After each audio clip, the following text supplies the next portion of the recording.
नमस्कार, आप देख रहे हैं हल्ला बोल टीवी। मैं हूं सुशील कुमार सिंह।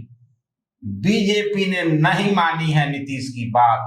सम्राट चौधरी लूट के इस अति पिछड़े चेहरे को सीएम बनाने के नाम पर लग गई है मुहर। कौन है वह चेहरा, आइए जानते हैं हल्ला बोल टीवी के editor in chief Deepak Sharma से।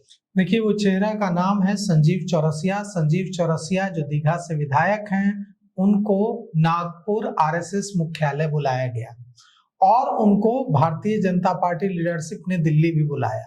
संजीव चौरसिया, दीघा विधायक संजीव चौरसिया, जो आरएसएस बैकग्राउंड के हैं और राज्यपाल रह चुके सीनियर नेता गंगा प्रसाद के पुत्र हैं, वो संजीव चौरसिया अब बिहार के मुख्यमंत्री बन सकते हैं। लगभग उन पर सहमति भारतीय जनता पार्टी और आरएसएस के बीच बनती हुई दिख रही है।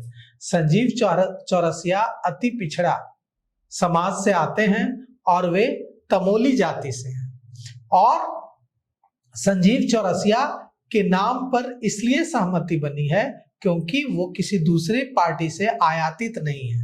सम्राट चौधरी के लिए माइनस यही सबसे बड़ा था कि वे दूसरी पार्टियों से होते हुए भारतीय जनता पार्टी में आए हैं। भारतीय जनता पार्टी अमूमन ऐसा नहीं करती। असम में हेमंत बिस्वा शर्मा इसके एक्सेप्शन है, लेकिन आप बाकी राज्यों में देखेंगे तो भारतीय जनता पार्टी अपनी रूट के नेताओं को मुख्यमंत्री बनाती है और संजीव चौरसिया इस पर फिट बैठ रहे हैं। तो संजीव चौरसिया को आरएसएस मुख्यालय नागपुर बुलाया गया, उनके साथ मीटिंग की गई और उनको भारतीय जनता पार्टी नेतृत्व ने दिल्ली भी बुलाया और उनके साथ मीटिंग की गई। और अब कहा जा रहा है कि संजीव चौरसिया अप्रैल में ही मुख्यमंत्री पद की शपथ ले लेंगे, क्योंकि नीतीश कुमार पर दबाव है भारतीय जनता पार्टी का कि वे 10 अप्रैल को शपथ लेकर 14 अप्रैल तक इस्तीफा दे दें। इसके बाद खरमास के बाद भारतीय जनता पार्टी अपना मुख्यमंत्री बनाएगी। जनता दल यूनाइटेड के नेता चाहते हैं कि उन्हें स्पीकर का पद मिले, उन्हें गृह विभाग यानी पुलिस मिले, मतलब जदयू का स्पीकर हो, मतलब जो अभी बीजेपी के पास है। अगर मुख्यमंत्री बीजेपी का हो तो जो अभी बीजेपी के पास है वो सब जदयू को मिलना चाहिए। ये कहना है जनता दल यूनाइटेड का कि नीतीश कुमार मुख्यमंत्री हैं तो गृह विभाग बीजेपी के पास है, स्पीकर बीजेपी के पास है, विधान परिषद में सभापति का पद बीजेपी के पास है। लेकिन जदयू का कहना है कि अब दीजिए स्पीकर, हमें दीजिए, स्पीकर हमारा होगा, अब हमें दीजिए गृह विभाग, पुलिस हमारे पास होगा, पुलिस हमारे पास होगी। लेकिन भारतीय जनता पार्टी नेतृत्व इसके लिए तैयार नहीं है। भारतीय जनता पार्टी नेतृत्व चाहता है कि जो मुख्यमंत्री हो उन्हीं के पास गृह विभाग हो, उन्हीं के पास पुलिस हो, क्योंकि अगर ऐसा नहीं होगा तो पहली बार बना मुख्य नीतीश कुमार को इससे ज्यादा फर्क नहीं पड़ता था, क्योंकि वो 20 सालों से मुख्यमंत्री हैं। कौन आईपीएस, कौन पुलिस अधिकारी उनकी बात, उनके इशारे को सुनने से इनकार करेगा। लेकिन जब कोई नया व्यक्ति मुख्यमंत्री बनेगा और उसके पास गृह विभाग नहीं होगा तो वो कमजोर मुख्यमंत्री हो जाएगा।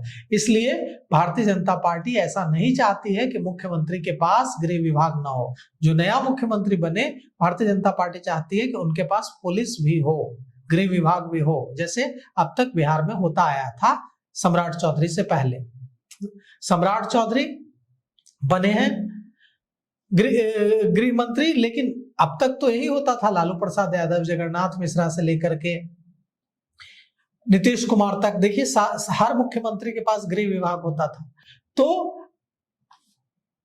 अब जो खबर आ रही है उसके मुताबिक संजीव चौरसिया के नाम पर मुहर लग सकती है। तो आपके पास भी संजीव चौरसिया को लेकर कुछ जानकारी है, वो जानकारी शेयर किया जाए। सूत्रों के हवाले से खबर है कि संजीव चौरसिया की बंद कमरे में मुलाकात जो बिहार भाजपा प्रदेश प्रभारी हैं विनोद तावड़े से हुई और उस मंच पे जहां कार्यक्रम था, जहां मुख्यमंत्री नीतीश कुमार, सम्राट चौधरी, मनोज तिवारी, अन्य कई बड़े दिग्गज लीडर थे, वहां पहुंचे तो तावड़े के बगल में ही संजीव चौरसिया बैठे थे और दोनों में बातचीत हो रही थी।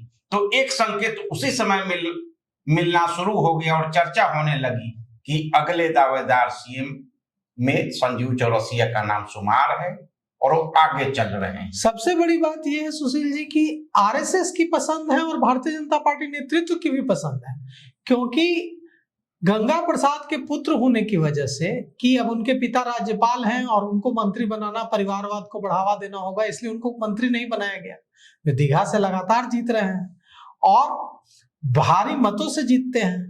तो अब संजीव चौरसिया मुख्यमंत्री की कुर्सी के करीब जाते दिख रहे हैं, लेकिन सम्राट चौधरी को इतनी बड़ी लॉबिंग के बावजूद अगर कुर्सी नहीं मिलती है तो इसके पीछे कई कारण हैं। इसके पीछे सबसे बड़ा कारण यह है कि वे दूसरी पार्टी राष्ट्रीय जनता दल और दूसरी पार्टियों से होते हुए भारतीय जनता पार्टी में आए हैं।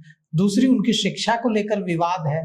तीसरा, वे जेल भी जा चुके हैं। चौथा, कि कई तरह के आरोप भी लग चुके हैं उन पर। तो इन सारी चीजों को देखते हुए सम्राट चौधरी का नाम पीछे हो रहा है और संजीव चौरसिया को जो साफ सुथरी छवि है उनकी, उसका फायदा मिल रहा है।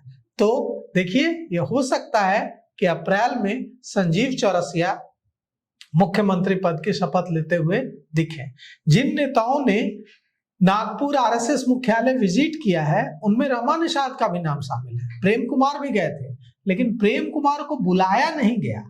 प्रेम कुमार खुद गए थे मिलने। प्रेम कुमार भी कोशिश कर रहे थे मुख्यमंत्री बनने की, लेकिन रमा निषाद और संजीव चौरसिया गए नहीं थे संघ मुख्यालय नागपुर, उनको बुलाया गया था। रमा निषाद और संजीव चौरसिया को दिल्ली भी बुलाया गया था भारतीय जनता पार्टी नेतृत्व की ओर से। रमा निषाद कहां पीछे पड़ रही है?